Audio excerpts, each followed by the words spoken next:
Hello everyone. देखिए, आज हम लोग भाषा नीति को जानेंगे कि भाषा नीति क्या होता है और भारतीय संविधान में भाषा नीति को क्यों स्वीकार किया गया था। तो देखिए, भारत में अनेक भाषाएं बोली जाती है, लेकिन किसी एक भाषा को राष्ट्रभाषा भाषा की मान्यता नहीं मिली है। ठीक है, हिंदी को राष्ट्रभाषा अवश्य माना गया है, लेकिन हिंदी के साथ ही साथ अन्य 22 भाषाओं को भी भारतीय संविधान में मान्यता दी गई है।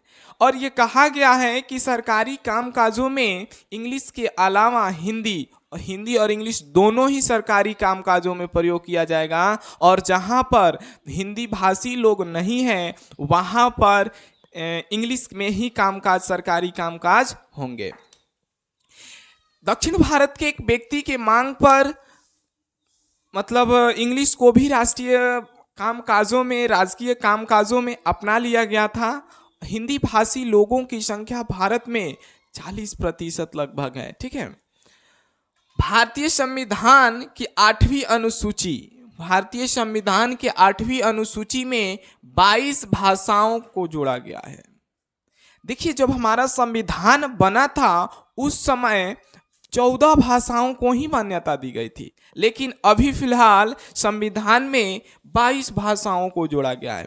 इन 22 भाषाओं जैसे कश्मीरी, सिंधी, पंजाबी, हिंदी, बंगाली, असमी, उड़िया, गुजराती, मराठी, कन्नड़, तमिल, तेलुगु, मलयालम, उर्दू, संस्कृत, नेपाली, मणिपुरी, कोंकणी, बोडो, डोगरी, मैथिली, संथाली। ठीक है, तब भारतीय संविधान एक संघीय शासन व्यवस्था को अपनाया हुआ है, और इस संघीय शासन व्यवस्था से देश की एकता और मजबूत होती है।